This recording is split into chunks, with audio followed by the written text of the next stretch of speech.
Hi everyone, this is Aashima Gupta. I'm founder of Sourcing Acumen. It's an AI native procurement platform. Today we are going to talk about a really interesting topic, sourcing optimization. That's very close to me as well. And for that, I'm very excited to welcome Henning Wachtendorf. He is one of the leading practitioners in sourcing optimization space.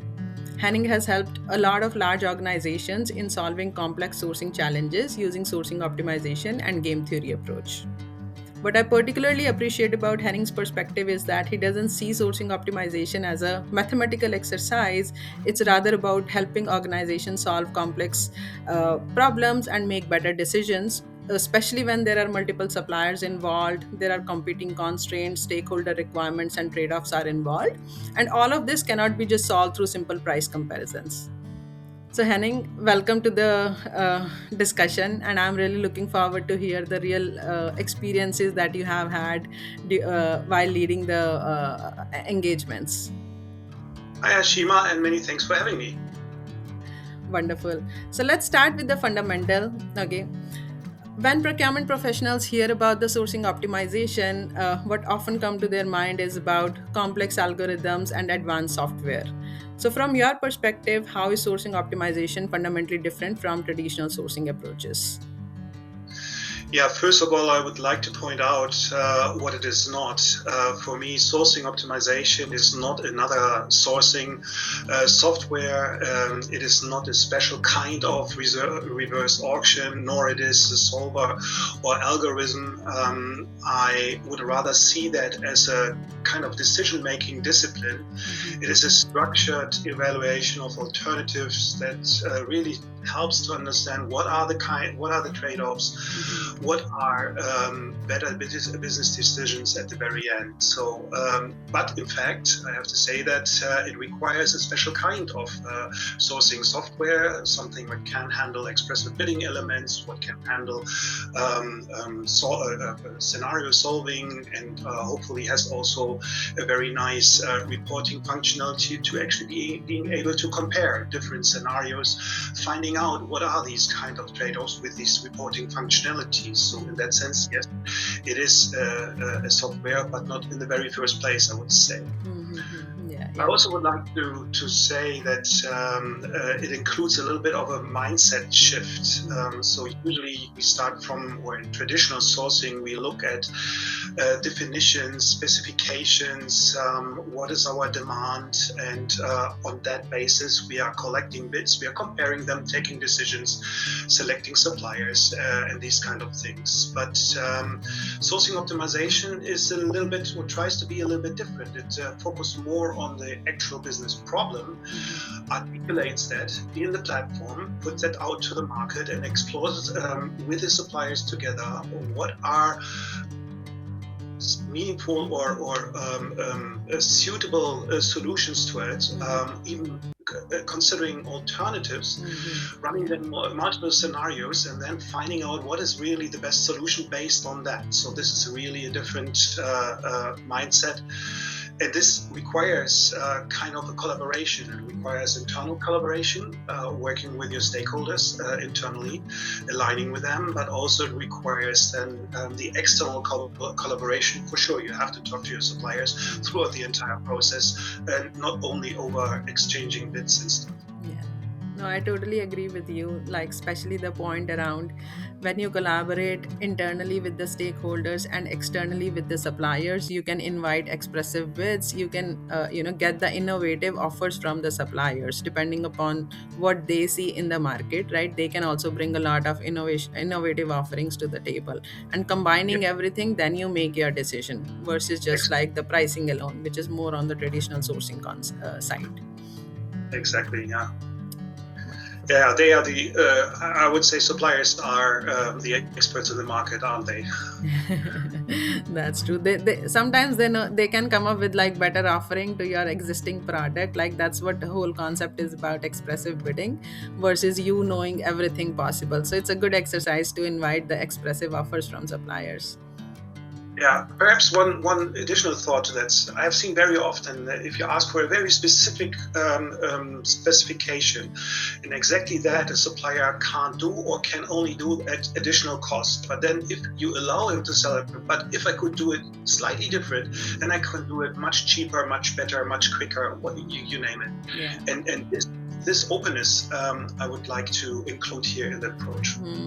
Totally. Yeah, I think that's really good.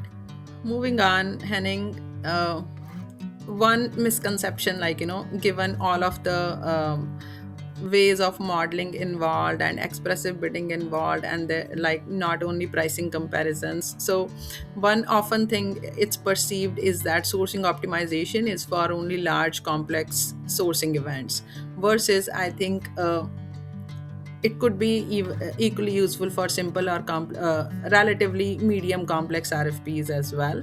So, from your perspective, how do you determine when sourcing optimization can actually create a value? Yeah, for me, the very first point is the complexity itself, and it also depends a little bit what is really a large project.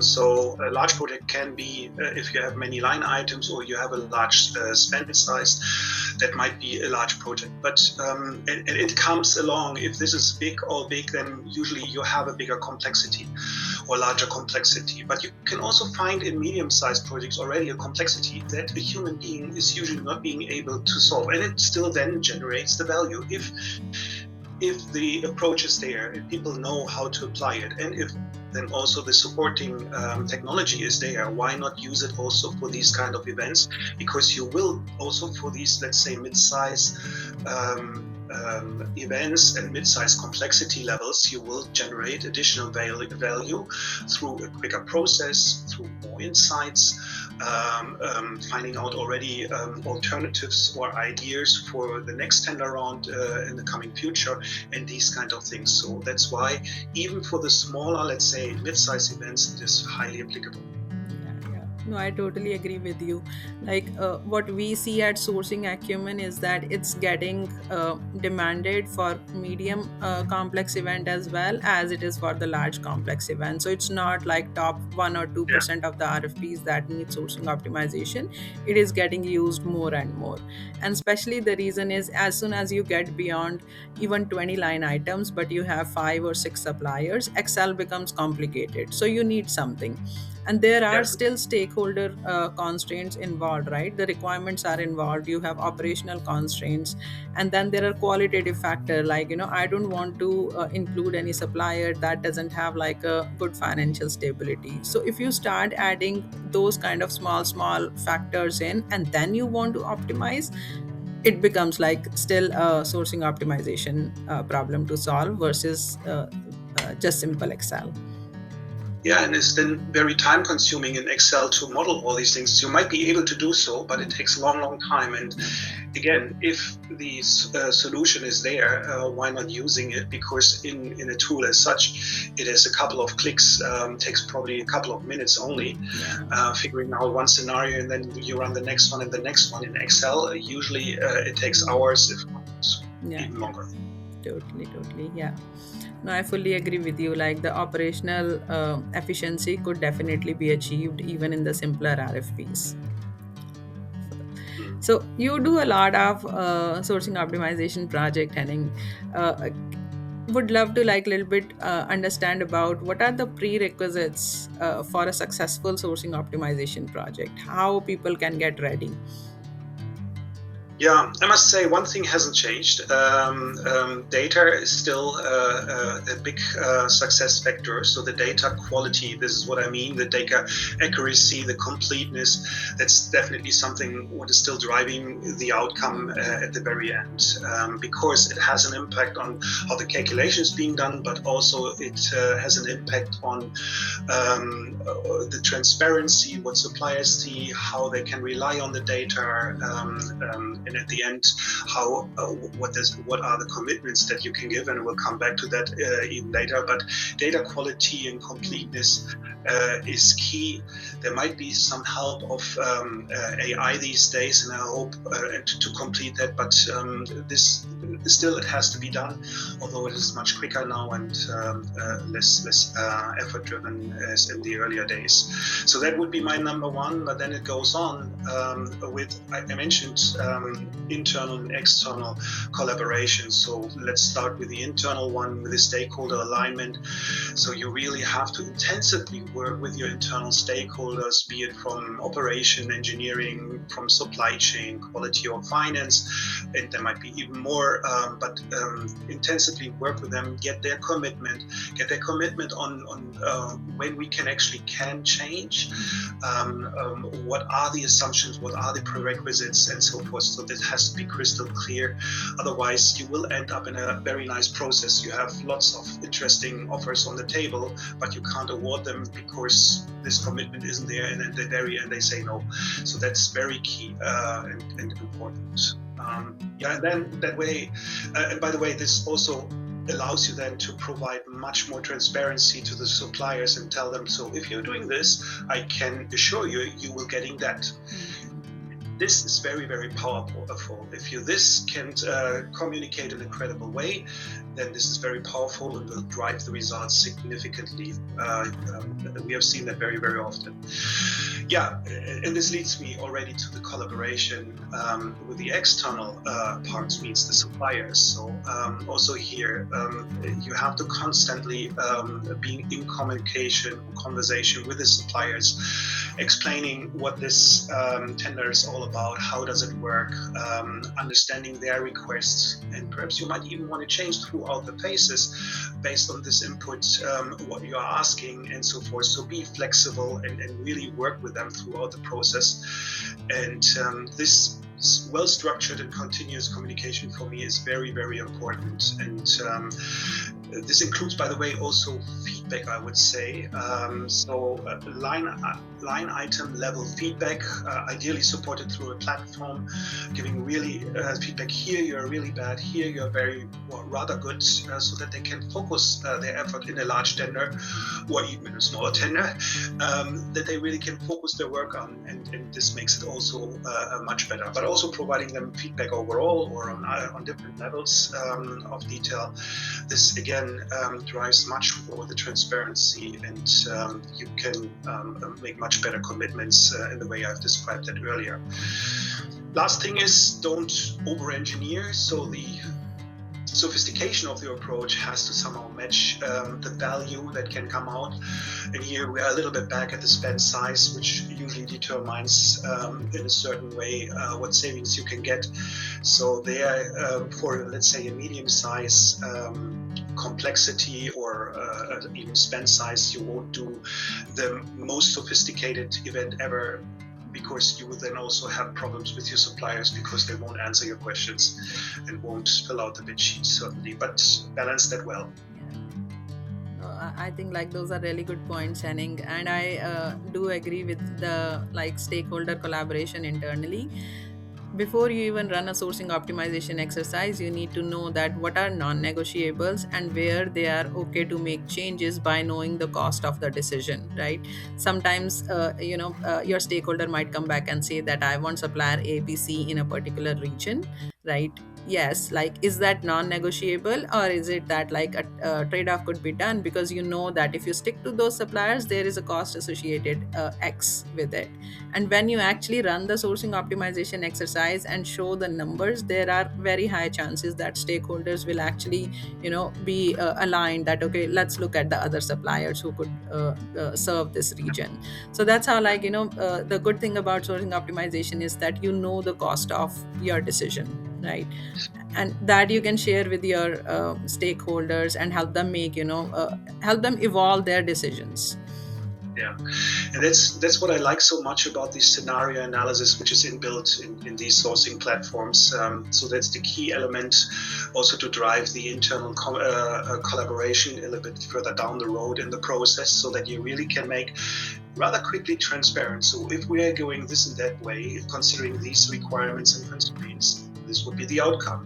If we do it slightly different, this would be the outcome, and so forth. So we are really running a path of scenarios, and you can nicely show a path how how savings will develop, what is the impact, who will win, how will the shares among the suppliers will shift, and you can make it very transparent internally what would happen, and then you have internally a very fact-based discussion rather than no I want this supplier or I want that supplier. So there's much more fact-based, and then the quality of the decision should be then at the end much better.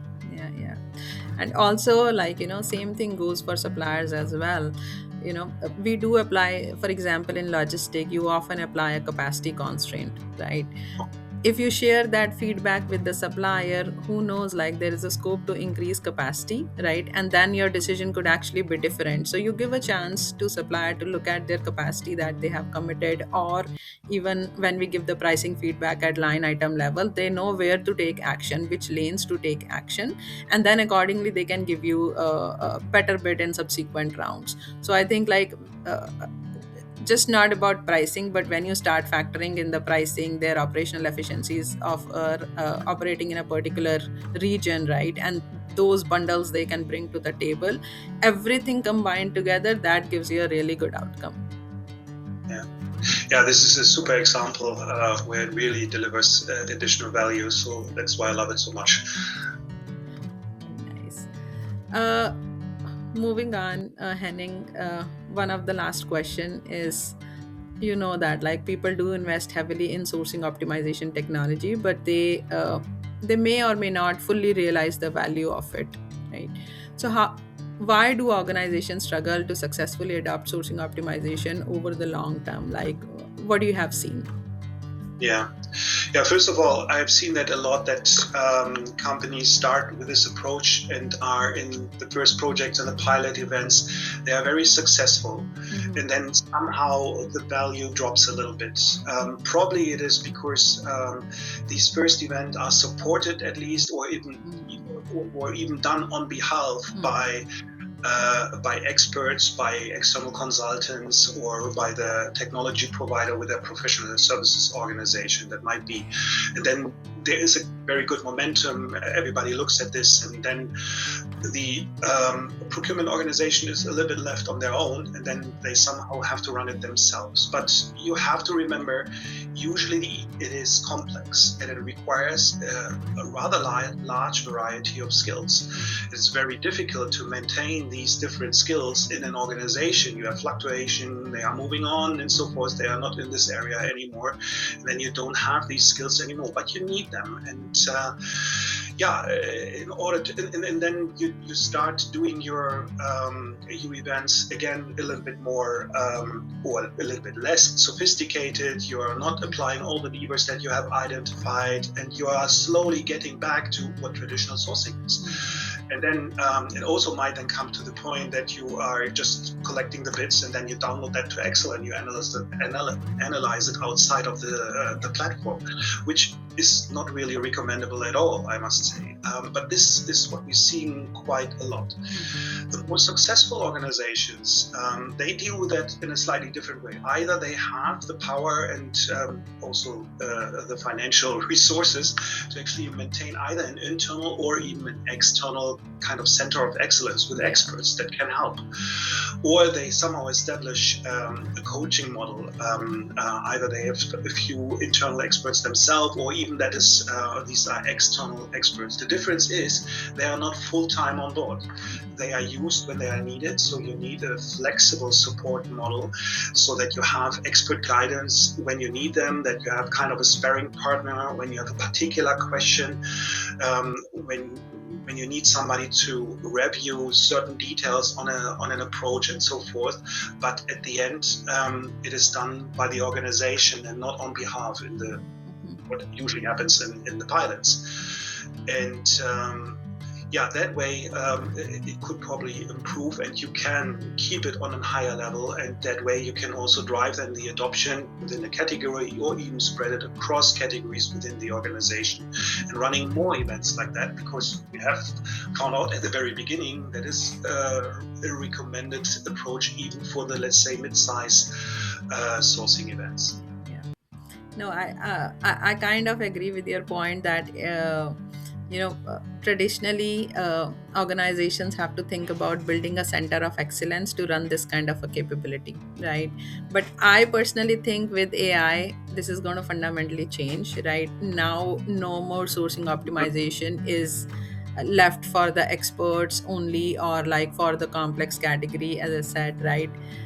You can simply run scenarios using AI. You don't even need to know how to mathematically model them in the platform. You say in a human language, and all the rules and everything will get automatically created. So that's how it's getting commoditized, like sourcing optimization. Even a end buyer should be able to use for a simple category as well. It is not no more limited to like just the core expert who know the platform, right? So at least this is what we are seeing in sourcing acumen, and that's what the excitement is about. That okay, as you said, like center of excellence will take good amount of financial resources, right? It's a whole capability to build and maintain. Like if people leave, then your knowledge is going out, so how do you sustain? So I think like AI is going to contribute significantly in this direction, and we will be able to bring more and more sourcing optimization to the broader team versus for a particular section of the organization. I totally agree already today in terms of how handling the different tools. So all the tools on the market, meanwhile, somehow support AI as to improve how this tool is being handled. This is for the configuration, for the setup, in particular, how to build constraints in the scenario analysis. This is nicely supported most of the time by the AI, and that's totally fine. When it comes more to the high-stake, more complex events, I would still say, at least these days, the AI is not that far that it can really recommend in terms of approach, of strategy, how to exactly do it, or what kind of questions to ask in a certain scenario. Yeah. So this is something what still has to come from the buyer or supported by kind of external, does not have external, but by a kind of an expert who is much more familiar with that. And this is what I mean. This will probably still going on, in particular if you would like to want to include some kind of behavioral science elements in it, or any other game theory elements in it, then you probably would need that, because this is, at least these days, not possible for an AI. It might come in the future. Let's see. Yeah, it's evolving, yeah. Well, but totally aligned on how you manage the tool. Then there's a lot of help already out there. Yeah. No, that's really great. Henning, thank you so much for joining us today. That brings us to the closing part of the discussion. It was really great to hear your real life experiences and see that how you have used sourcing optimization in the client engagements, and how you have solved the complex sourcing challenges. So thanks for joining us today. I truly appreciate your time. Very welcome, and again, thank you very much for having me today.